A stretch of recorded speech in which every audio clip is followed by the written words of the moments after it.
Hello အားလုံးပဲမင်္ဂလာပါရှင် Energy from your universe ကနေပြီးတော့ပြန်လည်ပြီးတော့ကြိုဆိုလိုက်ပါတယ်ဒီတစ်ခါလုပ်ပေးတော့မယ် reading ကတော့8လပိုင်း10ရက်နေ့ပေါ့နော်ဒီ portal ပွင့်တယ်ပေါ့နော်အဲ့လိုပွင့်ပြီးတဲ့ဒီ line cake portal ပွင့်ပြီးတဲ့နောက်ပိုင်းမှာကိုယ့်စီကိုဘယ်လိုအကျိုးသက်ရောက်မှုတွေရှိမှာလဲဆိုတာနဲ့ပတ်သက်ပြီးတော့ reading ဖတ်ပေးတော့မှာပဲဖြစ်တယ်ပေါ့နော်အဲ့တော့မနှစ်တုန်းကလည်း reading ဖတ်ပေးပူပါတယ်8လပိုင်း10ရက်နေ့နဲ့ပတ်သက်ပြီးတော့ပေါ့ဒီနောက်ဆက်တွဲမှာဘယ်လိုအကျိုးသက်ရောက်မှုတွေရှိလာမယ်ကိုအနေနဲ့ဒါနဲ့ပတ်သက်ပြီးတော့ဆောင်ရန်နေရဘာတွေဖြစ်မလဲပေါ့နော်ဒါနဲ့ပတ်သက်ပြီး reading ဖတ်ပေးဘူးတယ်အဲ့ဒါတော့ pick up ပိုင်းအနေနဲ့ပေါ့နော်ဒီမှာတော့မ collective reading ပဲဖတ်ပေးမယ်ပေါ့နော်ဖတ်ပေးပါမယ်အဲ့တော့များတော့ကြည့်ပေးမယ်ပေါ့နော် collective reading ဖြစ်တဲ့အတွက်ကြောင့်မို့လို့တော့ဒါပေမဲ့တခုရှိတာ collective reading ကြတော့အစအနေဆုံးထိကြည့်ပေးရတာတော့ရှိတယ်ပေါ့နော်ကြော်ခွပြီးတော့ကြည့်လို့တော့မရပါဘူး pick up ပိုင်းလို့လည်းရွေးချယ်ပြီးတော့ကြည့်လို့တော့မရဘူးပေါ့နော်အဲ့တော့စလိုက်ကြရအောင်နော်အဲ့တော့ဒီ8လပိုင်း10ရက်ပေါ့နော်ကနောက်ပိုင်းမှာကိုယ့်ရဲ့ဘဝမှာဘယ်လိုပြောင်းလဲတွေဖြစ်လာမလဲဒါဒီ portal gate ကကိုယ့်ကိုဘယ်လို message တွေပေးနေတာမျိုးတွေရှိလဲပေါ့နော်ဒါပတ်သက်ပြီးကြည့်ပေးမယ်နော်အဲ့တော့မင်းတို့တွေငါကတ်ဆွဲမယ်ပြီးတော့မင်းဒီ tarot deck ကို8လပိုင်း10ရက်ဆို8ကတ်လောက်ထိသုံးမယ်ပေါ့နော်3ကတ်4ကတ်5ကတ်6ကတ်9ကတ်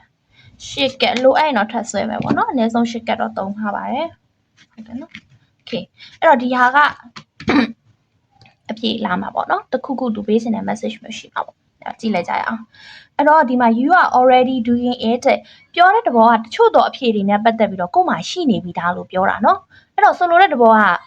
မင်းဘယ်သူမှတော့မေးနေစရာမလိုဘူးဘာမှကိုလည်းမင်းလိုက်ပြီးတော့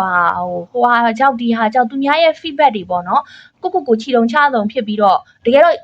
ပို့ပိတ်လင်းလင်းပြောရင်ဘေးတွေတောင်မေးနေစရာမလိုဘူးအဖေကကိုယ်မှရှိနေပြီးသားပေါ့နော်အဖေကကိုယ်မှရှိနေပြီးသားတဲ့အဲ့တော့ stop overthinking နဲ့ keep facing your true north ပေါ့နော်ဆိုလိုတဲ့တဘောကသွေးလွန်နေတာကိုကအသွေးလွန်နေတယ်ပေါ့နော်အသွေးလွန်နေတဲ့အတွက်ကြောင့်မို့ဒါတွေကိုရက်တက်လိုက်တော့ပေါ့နော်မင်းလက်ရှိကိုပဲပြန်ပြီးတော့ကြည့်လိုက်ပြီးတော့ရင်ဆိုင်လို့ရနေပါပြီမင်းမှလုံလောက်နေပြီတကယ်တော့အဖြေတွေအကုန်လုံးကိုကပို့ပြီးတော့လိုချင်လို့လိုက်ရှာနေတာကွာအုံနောက်ကဒီဟာကိုအဆက်မပြတ်ကိုကသွေးခိုင်းနေပြီမဲ့တကယ်တော့ကိုလုတ်ပြီးနေပြီကွာအဲ့လိုပုံစံမျိုးဖြစ်တယ်ပေါ့နော်ဒါလေးကိုပြောထားတာနံပါတ်1 clarification ကဒါရှိတယ်ပေါ့နော်အဲ့တော့နောက်တစ်ခုကကြတော့အဲ့ဒါ princess ပေါ့နော်သူတော်စင်မပေါ့အဲ့တော့ how are you being called to settle and leave ပေါ့နော်ဆိုလဲတဘောကမင်းကိုခေါ်နေတဲ့အတန်တွေရှိတယ်ပေါ့နော်မင်းလောက်ရတော့မယ်ဆိုပြီးမင်းကိုပြောနေတာတွေရှိတယ်အဲ့အတိုင်းမင်းထလောက်လိုက်တော့လို့ပြောတာပေါ့နော်တကယ်တော့ပြောရရင်ကိုရှောက်နေတဲ့လမ်းကြောင်းကမှန်တဲ့နေရာကိုစနေပြီဆိုရင်တဘောမျိုးကိုပြောတာပေါ့နော်ဆက်ပြီးရှောက်လို့ရတယ်ဆက်ပြီးရှောက်ဖို့အတွက်ထိုက်တန်တဲ့လမ်းကြောင်းမျိုးမှာဖြစ်နေတယ်ပေါ့နော် maybe ကိုဒီဘာသာရပ်တစ်ခုဆောင်ပွဲတစ်ခုဖြစ်နေတဲ့လူလည်းဖြစ်ကောင်းဖြစ်နိုင်တယ်ပေါ့နော်ပညာရေးနဲ့ပတ်သက်ပြီးတော့ princess ဆိုတာပညာရေးလည်းအခြေခံတာကိုပါတာဆိုတော့အဲ့တော့အဲ့လိုမျိုးဖြစ်တဲ့အချိန်မှာပေါ့နော်ကိုယ့်ရဲ့ဒီပညာရဲ့လင်းလာတာနဲ့ပတ်သက်ပြီးတော့ maybe ကိုဒီတစ်ခေါက်ဆောင်ပွဲဖေးတာမျိုးလည်းဖြစ်ကောင်းဖြစ်နိုင်တယ်ဒါမှမဟုတ်လည်းဒီပညာရဲ့ကိုလင်းလာနေရင်တော့အရန်ခက်ခဲလိုက်တာဟာဘာလို့ငါဒါကိုစပြီးလင်းလာမိတာလဲတခြားဟာလည်းငါလင်းလာမိရင်တော့ဟုတ်တာဆိုစဖြစ်ကိုအတွေးလွန်နေတာမျိုးလည်းဖြစ်ကောင်းဖြစ်မယ်ပေါ့နော်အဲ့တော့ပြောလိုက်တဲ့သဘောက universe ရဲ့သဘောတရားမှာအလဟတ်သက်ဖြစ်လာတာဘာမှမရှိဘူးပေါ့နော်ဒီကဲရဲ့သဘောတရားမင်းကအခုလုံနေတယ်မင်းအခုလေးလာနေတယ်မင်းအခုရှောက်နေတဲ့အကြောင်းဒီပညာရဲ့နယ်ပယ်ကမင်းအတွက်တကယ်တော့ကောင်းမွန်တဲ့အစဖြစ်နေပြီပေါ့နော်မင်းတစ်ချိန်လောက်မင်းကိုနာကျင်မှုတွေပေးလိုက်လို့မင်းဒါလက်လုံဆွရှုံးနေစရာအကြောင်းမရှိဘူးဆိုတဲ့ပုံစံမျိုးကိုပြောတာပေါ့နော် scholar တွေပါရှောက်နေတဲ့လူဆိုလို့ရှိရင်လည်းတက်ခါစူးစမ်းရတာမျိုးတွေတော့ရှိမယ်ပေါ့နော်တဝေးပေါ့ဒီပညာရဲ့နဲ့ပတ်သက်ပြီးမင်းအရန်ကိုမှလှုပ်ချင်နေရဲ့ကိုင်းချင်နေတဲ့ဆိုတဲ့အကြောင်းအရာဒီနောက်ွယ်မှာမင်းနဲ့ရှိနေပြီးသားပေါ့နော်အဲ့ဒါကမင်းရှာတွေ့လာပါလိမ့်မယ်ဆိုတာမျိုးပြောထားတယ်ပေါ့နော်โอเคနောက်တစ်ခုကဘာလဲဆိုတော့လေဒီမှာပေါ့နော် double dimension ပေါ့နော်channeling and live up in humanity ပေါ့နော်ဆိုလိုတဲ့သဘောကလူသားဆန်မှုပေါ့နော်လူသားဆန်မှုတွေ double dimension ဆိုတာ double mission ပေါ့နော် sorry dimension ပဲ double mission ပေါ့နော်အဲ့တော့အခက်ခဲတွေမင်းကိုရောက်လာတဲ့အခက်ခဲတွေကဖြစ်နေတယ်ပေါ့နော်အခက်ခဲတွေဆိုတာရှင့်အဲ့ဒါကမင်းကိုနောက်ဆုတ်သွားဖို့မဟုတ်ဘူးဒီလိုအခက်ခဲတွေကိုကြော်ဖြတ်ပြီးတော့ပေါ့နော်မင်းကအကြော်ဖြတ်တဲ့နေရာမှာဘာနဲ့ကြော်ဖြတ်ရမလဲဆိုလူသားဆန်စွာနဲ့ကြော်ဖြတ်တာပေါ့နော်အခက်ခဲကိုကြော်ဖြတ်လို့ဆိုပြီးတော့ကွာကောက်ချစ်တာတို့မဟုတ်မမှန်မတမာနီးတွေတုံးနေစရာမလိုဘူးပေါ့နော်ကိုဒီအခက်ခဲကိုရင်ဆိုင်နေရတာမှန်တယ်ဒါပေမဲ့ဒီအခက်ခဲကိုကိုဟာဘယ်လိုရင်ဆိုင်မှာလဲဆိုလို့ရှိရင် တမအာဇီဝနီးနဲ့ရင်ဆိုင်မယ်ပေါ့နော်ကောင်းတဲ့နီးနဲ့ကိုအားကိုပြီးတော့ရိုးရိုးတတနဲ့ရင်ဆိုင်မယ်ပေါ့နော်ဒါမျိုးလေးကိုပြောတာပေါ့နော်အဲ့တော့ခေါင်းပုံမဖြတ်ဘူးကိုရှိတိုင်းပဲပေါ့နော်စူးစမ်းမယ်ရအောင်လုပ်မယ်ဆိုတဲ့သဘောမျိုးကိုပြောတာပေါ့နော်နောက်တစ်ခုကကြတော့ဗာလဲ warrior woman နဲ့ warrior woman ဒါစစ်တိုက်ထွက်တဲ့အမျိုးသမီးပေါ့နော်အဲ့တော့ဓာတ်ကိုကင်ထားတယ်ပေါ့နော် have you answered your deepest call တဲ့မင်းကိုအဓိကလောက်ခိုင်းနေတဲ့အကြောင်းအရာတွေနဲ့ပတ်သက်ပြီးတော့မင်းလောက်ပြီးပြီလားလို့လာမေးနေတယ်ပေါ့နော်စိတ်ထဲမှာတခုခုကိုပေါ့နော်အခုရက်ပိုင်းမှာမင်းပြောင်းလဲမှဖြစ်မယ်ဒါမှမဟုတ်လဲစိတ်ထဲမှာငါဒီတိုင်းသွားနေတဲ့ကိစ္စတွေမှာပေါ့နော်တခုခု changes လိုနေပြီလို့ကိုခံစားနေရတာပေါ့နော်ဒါကကြတော့ဟိုမှန်လားမှားလားကိုရှောက်နေတဲ့လမ်းကဟိုအဲ့လိုမျိုးတန်တရားဝင်တာတပိုင်းတချို့ကြတော့မှန်လားမှားလားမဟုတ်တော့ဘလို့ဖြစ်နေလဲဆိုတော့ပြောင်းချင်နေတာပြောင်းလဲချင်နေတာပေါ့နော်အရင်ကမှပြောင်းလဲချင်တဲ့စိတ်တွေတအားထက်တန်နေပြီဆိုလို့ရှိရင်မင်းပြောင်းလဲဖို့တကယ်လိုအပ်နေပြီပေါ့နော်မင်းရဲ့ inner child ကအဲ့လိုခေါ်နေတယ်ဆိုကြတဲ့ကမင်းကိုပြောင်းလဲခိုင်းနေတာပေါ့နော်ထားပါတော့ maybe ကိုဒီရက်ပိုင်းမှာတခုခုပေါ့ဘာသာရေးနဲ့ပတ်သက်ပြီးအရင်လှုပ်ချင်တာမျိုးတွေဖြစ်နေတယ်မင်းဆိုလို့ရှိရင်တရားစခန်းအရင်သွားချင်နေတာမျိုးတွေဖြစ်နေတယ်ပေါ့နော်အဲ့ဒါမင်းလည်းတရားစခန်း apply လုပ်လိုက်တယ်ပေါ့နော်သွားမယ်ဆိုပြီးတော့ပြတာကိုခေါ်နေတာတောက်လျှောက်ပေါ့နော်မင်းဒီဟာလုံးဝဖြစ်တော့မယ်ဆိုတဲ့အကြောင်းအရာမျိုးပြောနေအဲ့ဒါလေးကိုနားထောင်သိနေဥပမာထားပါတော့ medical check up လိုမျိုးပေါ့နော်လှုပ်ချင်နေတာမျိုးတွေဖြစ်နေတယ်ဆိုလို့ရှိရင်ကျမကြီးရှုထောက်ကကြည့်ပေးတာပေါ့နော်medical check up ကိုသွားလုပ်လိုက်ပေါ့နော်အဲ့လိုပုံစံမျိုးပေါ့တခုခုကိုလေဘာမှလည်းရေရာမဖြစ်နေပဲနဲ့အကြောင်းအရာတခုခုကအရန်ကိုမှ push လုပ်နေတာမျိုးဖြစ်နေပြီဆိုရင်နည်းနည်းစဉ်းစားသင့်နေပြီပေါ့နော်ကိုကတာမသိပေမဲ့ကိုရဲ့မသိစိတ်ပိုင်းကိုရဲ့ကိုဆောင်တဲ့တွေကတော့သိနေတယ်ပေါ့နော် maybe ရှေ့လာမဲ့near future မှာတခုခုကိုစီကိုအကြောင်းလဲဖြစ်လာတော့မှာမဟုတ်လို့ကိုကိုကြိုတိခိုင်းစေခြင်းနေတဲ့ energy မျိုးဖြစ်နေပြီပေါ့နော်အဲ့တော့ကိုတတိလေးထားပေးပါပေါ့နော်အဲ့လိုမျိုးပြောတာเนาะအဲ့တော့နောက်တစ်ခုကကြတော့ဗာလဲဆိုတော့ awakening နဲ့နိုးထခြင်းပေါ့နော်ရှိသမျှဟာတွေနိုးထလာတာကိုပြောတာပေါ့နော်ခန္ဓာကိုဒီမှာတော့မမြင်တာ spiritual ဘိုင်း awakening တွေပါတယ်အဲ့တော့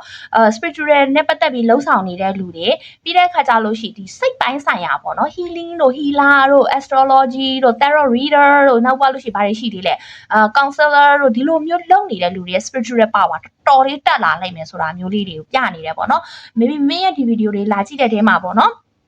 tarot reader လေးတွေဘာကောင်းလဲပါနိုင်တယ်မပါတာမျိုးလည်းဖြစ်ကောင်းဖြစ်နိုင်တယ်ပေါ့နော်အဲ့တော့ပါလာခဲ့တယ်ဆိုလို့ရှိရင်ဒါမှချို့ကြလဲ reader tarot reader တော့မဟုတ်ဘူး spiritual way နဲ့ပတ်သက်ပြီးတော့အလုံးလုံးကင်နေတဲ့လူတွေပေါ့နော် spiritual အများကြီးရှိတယ်လေနော် healer တွေအဲ့လိုတွေလည်းရှိတာအဲ့ဒါဆိုလို့ရှိရင်ကိုယ့်ရဲ့ power ကအစွမ်းနေအရန်ထက်နေလိုက်မယ်ဆိုတာမျိုးကိုပြောတယ်ပေါ့နော်အဲ့တော့meditation များများလုပ်ပေးလို့လည်းရတယ် meditation ကိုကိုယ်တိုင်လုပ်ဘယ်လိုပြောတယောက်တည်းလုပ်ရတဲ့ခါကျပြင်းတာမျိုးတွေရှိတယ်လေနော်မင်းလည်းကိုချင်းစားတယ်ပါဆိုအဲ့ကြောင့်လည်း center တွေမှာဘာတွေသွားလုပ်ဖြစ်တာပေါ့နော်အပေါင်းဖာနဲ့ကြာသူလည်းထိုင်နေတယ်ကိုလည်းထိုင်နေတယ်ဆိုတော့အပြိုင်ဆိုင်တော့ဖြစ်တာတော့မဟုတ်ပေါ့နော်ဘာလို့ motivation ဖြစ်တာပေါ့နော်အဲ့လိုပုံစံမျိုးတွေပေါ့နော်ပြီးတဲ့ခါကျတော့ကြက်ကြက်မက်မက်လုပ်ရတဲ့ကိစ္စကျတော့တရားထိုင်တဲ့နေရာတွေမှာကျတော့ဘယ်လိုပြောမလဲဆိုတော့တရားထိုင်မှုအတွက်ကိုပဲရည်ရွယ်ပြီးတော့တိဆောက်ထားတာလေနော်အဲ့တော့အဲ့လိုပတ်ဝန်းကျင်တစ်ခုဆိုတော့အဲ့ပတ်ဝန်းကျင်နဲ့ရောက်သွားရင်ဘလို့ပဲနေနေကွာတရားပဲထိုင်ဖြစ်နေမှာပေါ့နော်အိမ်မှာကျတော့ဟိုdistraction များတယ်ပေါ့နော်မင်းပြောချင်တဲ့တဘောကကိုဘာသာကိုလုံနိုင်တယ်ဆိုရင်တော့အကောင်းဆုံးပေါ့နော်ဒါပေမဲ့မလုံနိုင်ဘူးဆိုလို့ရှိရင်လည်းဒီမှာ spiritual way နဲ့ပတ်သက်ပြီးတော့ awaken ဖြစ်ဖို့အတွက်အရန်အလားလာများနေတယ်ပေါ့နော်ရှလပိုင်းရှိရနေဒီ portal ရဲ့ effect တွေကြောက်ရောပေါ့နော်ကိုမှဒါတွေနိုးထလာဖို့ဖြစ်နေတဲ့အတွက်ကြောင့်မို့လို့ဖြစ်နိုင်တယ်ဆိုရင်တော့ဒီ spiritual way ကိုလေ့လာလိုက်စားနေတဲ့လူတွေ meditation များများလုပ်လို့ရတယ်ပေါ့နော်ဒါမျိုးလေးကိုပြောထားတာပါ okay အဲ့တော့ကတ်တွေရကြည့်မယ်နော်new beginning တွေစတင်ပါလိုက်မယ်နော် Three of Pentacles ရထားတဲ့အတွက်ကြောင့်မို့လို့လုံးဝကိုမှပေါ့နော် surprise ဖြစ်လောက်တဲ့ new beginning တွေတချို့တော့ရတယ်ကွာမစချင်သေးဘူးဆိုပြီးတော့ခဏလောက်ခောက်ထားအောင်မယ်လို့တွေးထားတဲ့ new beginning တွေဝင်ရောက်လာလိုက်မယ်အဲ new beginning တွေစတင်ဖို့အတွက်ပေါ့နော်အခွင့်အလမ်းကောင်းတွေကိုစီကိုရောက်လာတာမျိုးလေးတွေပေါ့နော်ကိုလိုအပ်နေတဲ့အကူအညီကိုတငယ်ချင်းရတော့လက်ကောင်းဒါမှမဟုတ်လို့ရှိရင်တယောက်ဟိုစုံတယောက်ပေါ့နော်ကိုယ့်ရဲ့ဒီနီးစက်ရအတိုင်းဝိုင်းကတော့လက်ကောင်းလာပြီးတော့အကူအညီပေးတာမျိုးပေါ့နော်ဒါတွေနဲ့ပတ်သက်ပြီးတော့ကောင်းတဲ့အရာလေးတွေဖြစ်လာဖို့ရှိတယ်ပေါ့နော်သူတို့ပန်ဒီရဲ့သဘောတရားကတယောက်နဲ့တယောက်ရိုင်းပင်းချင်းပြီးတော့ကူညီတာပေါ့နော်အဲ့တော့ကိုယ့်ကိုရိုင်းပင်းကူညီမဲ့လူကိုကလည်းသူများကိုရိုင်းပင်းကူညီရတဲ့ energy မျိုးတွေပေါ့နော်အဲ့လို exchange ဖြစ်နေလိမ့်မယ်အဲ့လိုရိုင်းပင်းကူညီရတဲ့အတွက်ကြောင့်လဲကို့မှာဘယ်လိုဖြစ်နေလဲဆိုလို့ရှိရင်ဆုတ်ယော့သွားတာမဟုတ်ဘဲနဲ့ပို့ပြီးတိုးတက်လာတာမျိုးပေါ့နော်ရိုင်းပင်းကူညီရင်းထဲမှာကိုကဘာလဲဆိုတော့တချို့အရာတွေပါလေ့လာသင်ယူဖြစ်သွားတဲ့အရာမျိုးလေးတွေ ဖြစ်လာလိုက်မယ်เนาะဒါ 3 of pentacle ရဲ့ energy ရဲ့အစွမ်းထက်မှုတွေပေါ့เนาะအဲ့တော့ပူပေါင်းလုံးဆောင်ပြီးတော့လုံးမဲ့လူတွေပေါ့ share အစုဆက်တွေနဲ့လုံးမဲ့လူတွေလည်းအင်အားကောင်းနေတယ်အားကောင်းနေတယ်ပေါ့เนาะဒီလိုအားကောင်းတဲ့အပြောင်းလဲလေးတွေဖြစ်လာလိုက်မယ်တချို့တွေဆိုလို့ရှိရင်တယောက်တည်းအဲ့လိုရုန်းကန်ပြီးလုံးနေတဲ့business pattern ကနေပြီးတော့ share pattern မျိုးပြောင်းသွားတာမျိုးလေးတွေဖြစ်မယ်ပေါ့เนาะအော်ဟုတ်ပြီဒီအပိုင်းလေးเนาะ share လုပ်ကြည့်ရင်ကောင်းမယ်ဆိုတာမျိုးပေါ့ဒါမှမဟုတ်ကိုနောက်ထပ် next သွားမဲ့ business လမ်းမှာဆိုလို့ရှိရင်တယောက်တည်းပဲကိုကလုပ်ဖို့ရည်ရွယ်ထားတာနေပြီးတော့မှအော်တယောက်တည်းမဟုတ်ဘဲနဲ့နောက်ထပ်အပေါင်းပါနဲ့စုဆက်ပြီးလုပ်မယ်ဆိုတဲ့ idea မျိုးပြောင်းသွားတာမျိုး pattern change သွားတာမျိုးလေးတွေဖြစ်တတ်တယ်ပေါ့เนาะအဲ့တော့2 of wands ထည့်ရတယ်ခရီးကိစ္စအနေနဲ့ပတ်သက်ပြီးတော့ကောင်းမွန်တဲ့အပြောင်းအလဲလေးတွေဖြစ်လာမယ်เนาะ2 of wands ခရီးနဲ့ပတ်သက်ပြီးတော့သွားမယ်မသွားဘူးမှနိုင်ငံနေဆိုလဲဟိုနိုင်ငံသွားမယ်ဒီနိုင်ငံသွားမယ်ရွေးနေရင်းနဲ့မှာ decision တစ်ခုချနိုင်သွားလိုက်မယ်ဟုတ်ပြီငါဒီနိုင်ငံပဲသွားတော့မယ်ဒီနိုင်ငံကိုပဲဥတည်ပြီးတော့ငါစူးစမ်းတော့မယ်စသဖြင့်ပေါ့မှာ scholar လျှောက်တယ်ဆိုတော့မင်းတို့အကြောင်းတွေအများကြီးလျှောက်ကြတာလीเนาะဟိုနိုင်ငံအကြောင်းဒီနိုင်ငံအကြောင်းအဲ့လိုလျှောက်နေရင်းနဲ့ကမှကိုဘယ်ဟာကိုတစ်ခုခုပဲကိုကရွေးရမှာလीเนาะအဲ့လိုရွေးချယ်ရမယ်ချိန်မှာဘယ်ဟာတော့ဦးစားပြီးရွေးရမယ်ဆိုတဲ့ decision မျိုးကိုလုပ်ဖြစ်သွားလိုက်မယ်အဲ့တော့ခရီးကန်နဲ့ပတ်သက်ပြီးတော့ဘယ်သွားမယ်ညာသွားမယ်ဟိုသွားနို့ဒီသွားနို့ဖြစ်နေတဲ့အဲ့လိုဇဝေဇဝါဖြစ်နေတဲ့အရာတွေနဲ့ပတ်သက်ပြီးတော့ clarification ရလာတာပေါ့နော်ဒီမှာလည်း clarification ဖြစ်တဲ့ကတ်တွေပါတာပေါ့နော် clarification ဆိုတာအဲ့လိုဘယ်လိုပြောမလဲရှင်းလင်းပြတ်သားတဲ့ message မျိုးတွေဖြစ်လာပြီးတော့ကိုယ်စိတ်ထဲမှာဟုတ်ပြီဒီနိုင်ငံကတော့ငါအရန် calling ဖြစ်နေတယ်ဒီပညာရက်ကတော့ငါအရန် calling ဖြစ်နေတယ်ဒီဟာကိုတော့ငါရအောင်ယူတော့မယ်ဆိုတဲ့အနေအထားမျိုးနဲ့ decision ချနိုင်သွားမယ်ပေါ့နော်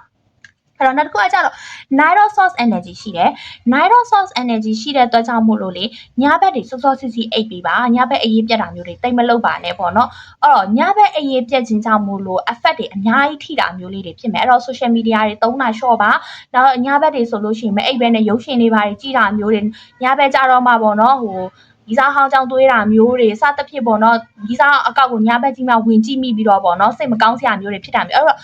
ဖြစ်နိုင်တယ်ဆိုရင်ကိုအိတ်ခံနီးပြီဆိုလို့ရှိရင်ဘာမှတိတ်မတွေးနဲ့တော့ပေါ့နော်အိတ်ပျော်အောင်အိတ်နိုင်ဖို့ပဲအရင်ဆုံးတွေးပါပေါ့နော်အဲ့တော့ကောင်းကောင်းအိတ်ဆက်ခြင်းကတင့်ကိုနောက်နေ့မှာပြပြဝဝနဲ့ပျော်ရွှင်ရွှင်နဲ့ကံကောင်းသောနေ့တစ်နေ့အဖြစ်နဲ့နိုးထလာဖို့အတွက်တော်တော်လေးကိုမှsupport ပေးမယ်လို့ပြောထားပါတယ်เนาะအဲ့လို message ရပါတယ်စောစောအိတ်ပါပေါ့နော်Okay နောက်တစ်ခါ Queen of Wands energy ရှိတယ် Queen of Wands energy ဖြစ်တဲ့အတွက်ကြောင့်မို့လို့တချို့သောလူတွေတော်တော် growing up ဖြစ်လာနိုင်မယ်เนาะဒီမှာက physical oracle တက်ထဲမှာတော့ physical ဘိုင်းအရာ growing up ဖြစ်တယ်ပြထားတယ်ပေါ့เนาะsorry physical ဆိုတာဒီ spiritual ဘိုင်းအရာ growing up ဖြစ်တာပြထားတယ်ဒါပေမဲ့ဒီမှာ tarot ထဲမှာကျတော့ physical ဘိုင်းရရုပ်ပိုင်းဆိုင်ရာလေရုပ်ပိုင်းဆိုင်ရာတော် growing up ဖြစ်လာနိုင်မယ်ချောလာတာတွေလှလာတာတွေစပင်ပုံစံပြောင်းလိုက်တာတွေ fashion ပြောင်းလိုက်တာတွေQueen of Wands ကလှတယ်ဟာသူများအမြင်မှာဟိုတချို့ဆိုလည်း color change လိုက်တာပေါ့နော်စသဖြင့်ဒီကိုယ့်ရဲ့ရုပ်ရည်လှပမှုနဲ့ပတ်သက်ပြီးတော့လူအများတော်တော်လေးသတိထားမိလာတဲ့အနေအထားမျိုးလေးတွေဖြစ်လာနိုင်မယ်ပြီး cosmetic တွေပြောင်းသုံးတာမျိုးတွေပေါ့အဲ့ဒါတွေကလည်းကိုယ့်နဲ့တော်တော်လေးကိုက်ညီပြီးတဲ့အတွက်ကြောင့်မလို့ကိုယ့် skin လေးတွေ glow up ဖြစ်လာတာတွေအဲ့လိုအသွေးရောအပြင်ရော glow up ဖြစ်မယ်ဆိုတဲ့ energy မျိုးပါတယ်เนาะဒါကတော့စိတ်ဝိညာဉ်ပိုင်းဆိုင်ရာဒါကတော့တင်းရဲ့ physical ပိုင်းဆိုင်ရာပေါ့เนาะဒီလို glowing up ဖြစ်လာနိုင်မယ်နောက်တစ်ခုက Wheel of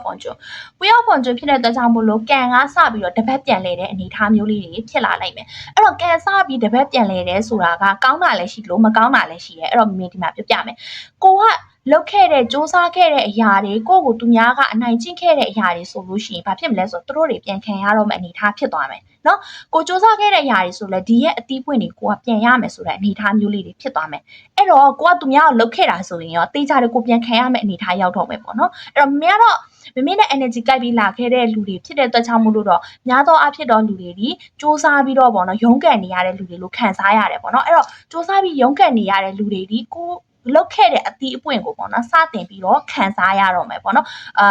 ်ကိုပေါ်အမှားလုပ်ခဲ့တဲ့လူတွေဆိုလဲကိုဘာမှလုံးနေစရာမလိုဘူးသူတို့ဘာသူတို့ automatic နားလည်လာတာမျိုးလေးတွေကိုမရှိတော့မှကိုကဘယ်လောက်ထိတန်ဖိုးတန်ပါတယ်ဆိုတာမျိုးလေးတွေနားလည်လာတာမျိုးလေးတွေပေါ့နော်ဒီစားဟောင်းတွေလည်းဖြစ်နိုင်တယ်အရင်တော့ကခင်မင်ခဲ့ပြီးပြက်ဆဲသွားတဲ့ဆက်ဆံရေးတချို့ကလူတွေလည်းဖြစ်မယ်ပေါ့နော်တချို့ဆိုလည်းဘယ်လိုပြောလဲအလုတ်ထွက်သွားပြီးတော့မှကိုမရှိတော့မှသူတို့ဘယ်လောက်ထိခက်ခဲတယ်ဆိုတာအရင်ကကိုကတိတ်တိတ်ကလေးနဲ့နောက်ွယ်ကလှုပ်ပေးရတာနောက်ွယ်က sport ပေးရတာကိုကတဘောကြပြီးတော့မပြောဘဲနေနေတာပေါ့အခုတန်ဖိုးမသိတာပေါ့နော်အဲ့တော့အခုချိန်မှာကိုယ့်ရဲ့တန်ဖိုးတွေတိလာလိုက်မယ်ပေါ့နော်ဒါမျိုးလေးတွေရှိပါတယ်အဲ့တော့ဒီစားဟောင်းဆိုလဲကိုယ့်ရဲ့တန်ဖိုးတွေတိလာတယ်ပေါ့နော်မရှိတော့မှတိလာတယ်ဆိုတဲ့အနေအထားမျိုးပေါ့နော်နောက်ပြီးတော့ဒီမှာတင်းရဲ့ energy ကဘယ်လိုဖြစ်မလဲအရင်တော့ကဒါအချီရေးနဲ့ပတ်သက်ပြီးအရင်တော့ကိုကဆွဲရတဲ့လူပေါ့နော် move on နိုင်မယ်ငိုနေရတဲ့လူဆိုတေးကြတယ်အခုတင်ကောက်ကောက် move on နိုင်သွားလိုက်မယ်တင်းဘက်ကအကောင်းတွေဖြစ်လာတာပေါ့နော်ကိုခံခဲ့ရတဲ့ပတ်သက်ပျောက်သွားပြီဆိုတာမျိုးလေးတွေပြတာပေါ့နော် face shot one energy ထက်ရတယ် congratulation မှာတချို့သောလူတွေဘဝမှာလူတစ်ယောက်မကြခင်ထက်ဆုံမယ်ပေါ့နော်အဲ့တော့ 8.8 bottle ပွင့်ပြီးတဲ့ချိန်မှာစုံမှာဆို8.8နဲ့9.1 9.9ပေါ့နော်9.1ဂျားမှာတော့မြင်တယ်တလပဲချားမယ်ပေါ့နော်ဒီကနေစပြီးတော့တလအတွင်းပေါ့ဒီ8ရက်8လကနေစပြီးတော့တလအတွင်းမှာတော့လူတယောက်ဘဝတွေဝင်လာဖို့တော့ရှိနေတယ်ပေါ့နော်အဲ့တော့ move on နေ process လုပ်နေနေတကယ် energy ကြိုက်တယ်တကယ်ပေါ့နော်ကို့အရင်ကထက်ဂယူးဆိုင်ပေးနိုင်ပြီးတော့အရင်တုန်းကထက်ကို့ပိုချစ်ပေးနိုင်မယ်လူတယောက်ဘဝမှာလုံးဝဝင်လာဖို့ရှိနေတယ်အဲ့တော့အခြေအနေနဲ့ပတ်သက်ပြီးတော့ဒါမေလုံးဝ intuition ရမြင်လိုက်တာပေါ့ဒိန်းကနေမြင်လိုက်ရတဲ့အရာဖြစ်တဲ့အတွက်ကြောင့်ဒီ energy ကို claim သွားပါเนาะအဲ့တော့မပြန်လာနိုင်တဲ့လူဟောင်းတွေကိုမျောလင်းတောင်းစားနေမယ်စာနောက်ထပ်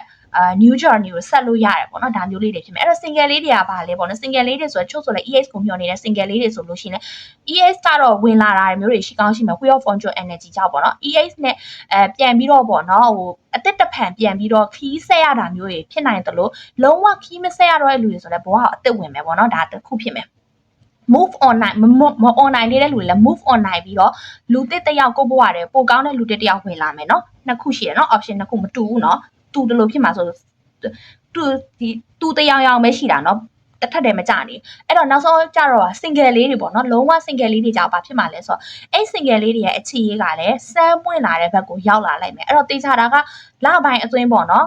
တချို့မြင်တဲ့လူလို့ဆိုတော့လပိုင်းအတွင်းမှာနှေးတဲ့လူဆိုရင်တော့နည်းနည်းဟို10လပိုင်းလောက်ထိရောက်သွားလိုက်မယ် Wheel of Fortune ရဲ့ကက်ရဲ့နမိတ်ရောက်10လပိုင်းလောက်မှာလူတစ်တယောက်ကိုဘွားတယ်ဝင်လာတာမျိုးလေးတွေဖြစ်မယ်ပေါ့နော်အဲ့တော့အလောက်ကင်ခွင့်လန်းတွေနဲ့ပတ်သက်ပြီးတော့လည်းရင်ခုန်စိတ်လှုပ်ရှားစရာကောင်းတဲ့သတင်းစကားမျိုးကန့်လန့်ခံရတာမျိုးလေးတွေဖြစ်လာဖို့ရှိတယ်ပေါ့နော်အဲ့တော့နောက်တစ်ခုကကြတော့ 9.1 ဆက်ကြတယ်အပေါ်မှာ 9. source ရတယ်အောက်မှာ 9.1 ရတယ်အဲ့တော့ 9 energy တွေများနေတဲ့အတွက်ကြောင့်မို့လို့ဘာဖြစ်လဲဆိုလို့ရှိရင်တော့ဒီမှာတော့ 9.1 ကတော့ပင်ပန်းနေတာပေါ့နော်တချို့တော့သူတွေဒဏ်ရာအဟောင်းပြန်ပေါ်တာတယ်နော် spiritual ဘိုင်းမှာလည်းကွာ awakening ဖြစ်တယ်ဆိုတာမျိုးပြရဲဆိုပေမဲ့လည်း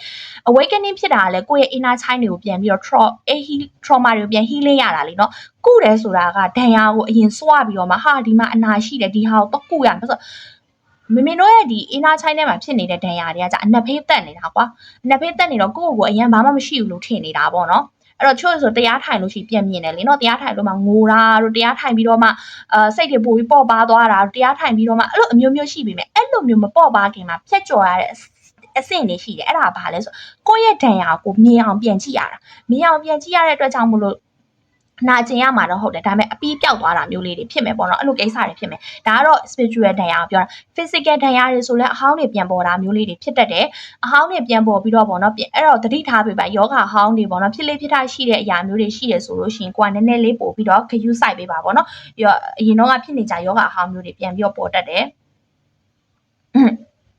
်နောက်တစ်ခုက7 of cup ပေါ့နော်စိတ်ထဲမှာရှုပ်ထွေးနေတဲ့ကိစ္စရက်တွေရှိလားအဲ့ဒါတွေနဲ့ပတ်သက်ပြီးဘယ်တစ်ခုကိုပြပြတသားရွေရမလဲဆိုတာမျိုးကိုရွေးချယ်နိုင်သွားနိုင်မယ်7 of cup လိုမျိုးပေါ့နော်ဟိုဒီဟာလားဒီခွက်လားဟိုခွက်လားနောက်တစ်ခွက်ကြတော့ကိုကလေရွေးချယ်ခံရတဲ့အနေအထားမျိုးမှာနေရတဲ့လူပေါ့နော်တခုခုဆိုလို့ရှိရင်ဟိုသူများရွေးချယ်မှအချစ်မှာဆိုလဲအဲ့လိုပေးဆက်တဲ့နေရာနေခဲ့ရတယ်ဆိုဒီတစ်ခေါက်တော့အဲ့လိုမဟုတ်ကိုတကယ်လေးခယူးဆိုင်ပြီးတော့ပြန်ချစ်ပေးမဲ့လူအချစ်ခံရတယ်ပေါ့နော်ပြောရလို့ရှိရင်အရင်တော့ကိုချစ်ရင်ချစ်ပေးသလောက်မရဘူးသူများစီကမျောနေရတဲ့လူမျိုးဖြစ်ခဲ့တယ်အဲ့လိုအချစ်ရင်းမျိုးပိုင်ဆိုင်ခဲ့တဲ့လူဆိုတော့ congratulation ပါပေါ့နော်ဒီတစ်ခါတော့အချစ်ခံရတယ်ပေါ့နော်ကိုတကယ်ချစ်ပေးမဲ့ energy နဲ့လူတယောက်ဘဝထဲကိုရွေးချယ်ဖို့အတွက်လာတယ်ဆိုတဲ့ပုံစံမျိုးလေးဖြစ်မယ်ပေါ့နော်အဲ့တော့ဒီတစ်ခါဆိုရင်လည်းတချို့ဆိုရွေးချယ်ဖို့အတွက်စောင့်နေရတယ်လို့ဆိုအခုတော့မဟုတ်တော့ဘူးကိုကပြန်ရွေးချယ်တော့မှာပေါ့နော်ငါနဲ့လိုချင်တယ်ငါနဲ့မလိုချင်ဘူးစသဖြင့်ကိုကပြန်ပြီးတော့ရွေးချယ်ရတဲ့အနေအထားမျိုးလေးတွေဖြစ်လာလိုက်မယ်အဲ့တော့ဒီမှာတော့မြဲလူလို့ပြောသွားပြီအကြောင်းအရာတွေလည်းဖြစ်မယ်ချို့အကြောင်းအရာတွေဆိုလို့ရှိရင်လည်းဟုတ်ပြီငါနဲ့ရွေးချယ်တယ်ငါနဲ့မရွေးချယ်ဘူးစသဖြင့်ပေါ့နော်ဒီကိစ္စတော့ငါလုပ်ပေးမယ်ဒီကိစ္စတော့ငါမလုပ်ပေးဘူးဆိုတော့ကိုကပြန်ရွေးချယ်နိုင်တဲ့အနေအထားမျိုးလေးတွေဖြစ်လာဖို့ရှိမယ်နော်အဲ့တော့ကိုကနဲ့နည်းနည်းဟွာဖြစ်တဲ့အတွက်ကြောင့်လေနောက်ဆုံးတစ်ခါဆွဲပေးမယ်နော် okay အဲ့ဒါဆိုတော့နောက်ဆုံးတစ်ခုကဘာလဲဆိုတော့ king of sauce ကိုယ့်ရဲ့အသိပညာပိုင်း knowledge နဲ့ပတ်သက်ပြီးတော့လေလုံးဝကင်း level ဖြစ်သွားတာ intelligent အရင်ဖြစ်သွားတယ်ပေါ့နော်အလင်းပေါက်သွားတာအဲ့တော့ဒီကာလမှာအသိတရားတစ်ခုခုလုံးဝရောက်သွားလိုက်မယ်တေးသေးချာချာလေးစောင့်ကြည့်လိုက်ပါပေါ့နော်ကိုယ့်ရဲ့ပညာရေးနဲ့တော့၎င်းကိုယ့်ရဲ့ကျန်းမာရေးနဲ့တော့၎င်းကိုယ့်ရဲ့ချိလန်ခီနဲ့တော့၎င်းကိုယ့်ရဲ့အလုပ်ကိုင်နဲ့ပတ်သက်ရေးတော့၎င်းကိုယ့်ရဲ့ spiritual နဲ့ပတ်သက်ရေးတော့၎င်းကိုဒီ message တစ်ခုတော့လုံးဝရှင်းလင်းပြတ်သားတဲ့ message တစ်ခုကိုယ့်စီကိုရောက်လာပါလိမ့်မယ်ရသွားလိမ့်မယ်ပေါ့နော်အဲ့ဒီ message တွေကကိုလုံနေရင်းနဲ့တွေ့တာမျိုးဖြစ်နိုင်တယ်နောက်တစ်ခုကကြာအိမ်မက်တွေပေါ့နော်ချို့တွေကြောက်လဲဒီ ဘယ်လိုပြောမလဲအထုံပါရမီပါလို့ဆိုအိမ်မက်တွေကတစင်တိတာမျိုးတွေဒါမှမဟုတ်တချို့ဆိုလို့ရှိရင်လည်းမြင်စရာတင်စရာကြားစရာပေါ့ဒီလိုတွေကနေတစင်ကိုတကယ်လိုအပ်နေတဲ့အရာကိုတွေ့သွားတာမျိုးလေးတွေဖြစ်သွားလိုက်မယ်နောက်တစ်ခုကကြတော့ right person ပေါ့နော်တွေ့တာမျိုးတွေလည်းဖြစ်ပါလိမ့်မယ်ဆိုတော့ source ရဲ့အမှန်တရားပေါ့ source ဆိုတာအမှန်တရားပေါ့နော်အဲ့တော့အသိမှာဘာကြောင့်ဖြစ်ခဲ့တယ်ဆိုတဲ့အရာကိုဒီချိန်မှာအမှန်တရားသဘောပေါက်လာတဲ့ဆိုကြတဲ့ကတခုခုတင်းရဲ့စိတ်ထဲမှာဘယ်လိုပြောမလဲenlighten ပေါ့နော်အလင်းပေါက်သွားတာပေါ့နော်ဉာဏ်အလင်းပေါက်သွားတဲ့အရာမျိုးလေးတွေဖြစ်လာဖို့ရှိတယ်။ဒါကတစ်ချောင်းပဲကင်ထားတဲ့ကြောင့်မလို့လုံးဝကြီးကြီးမားမားအလင်းပေါက်တာမျိုးဖြစ်မယ်။အဲ့ဒါကအဲ့ဒီအရာကိုရသွားတဲ့အချိန်မှာတင်ကဘယင်တစ်ပါးဖြစ်သွားပြီဆိုတဲ့အနေအထားမျိုးဖြစ်သွားတယ်ပေါ့နော်။အော်ဆိုရှင်းရှင်းလင်းလင်းဖြစ်သွားပြီကိုဘယ်သူမှဘာမှပြောနေစရာမလိုတော့တဲ့အနေအထားမျိုးလေးဖြစ်သွားပါလိမ့်မယ်နော်။ဒီ energy ကို claim လို့ရပါတယ်နော်။ Kindle source energy မျိုးပါ။အဲ့တော့ဘဝတည်းကလူတယောက်ဝင်လာမယ်ဆိုလို့ရှိရင်လည်း Kindle source လို့ energy မျိုးပေါ့နော်။ကိုယ့်ကိုအလင်းပြပေးမယ်လူပေါ့။ကိုတကယ်လိုအပ်နေတဲ့အရာကိုအလင်းပြပေးမယ်။ကိုဘဝမှာတကယ်လိုအပ်နေတဲ့အရာကိုပံ့ပိုးပေးမယ်လူမျိုးဖြစ်ပါလိမ့်မယ်နော်။ Okay ဒါကတော့8ပေါ့နော်8လနောက်ပိုင်းမှာဒီ effect တွေပေါ့နော်နဲ့ပတ်သက်ပြီးစောင့်ရန်ရှောင်းရန်တွေရဲ့ဘာပြောင်းလဲတွေဖြစ်လာမလဲဆိုတာကိုမေမေ reading ဖတ်ပေးသွားတာပါကြည့်ရှုပေးတဲ့အတွက်အားလုံးကိုကျေးဇူးအများကြီးတင်ပါတယ် energy ကိုက်ပြီး personal reading မေးချင်တာမျိုးရှိရင်တော့ Telegram channel မှာလာရောက်ပြီးတော့စုံစမ်းနိုင်ပါတယ်မေမေတို့တွေနောက်ထပ် video တွေမှာပြန်ဆုံကြမယ်နော်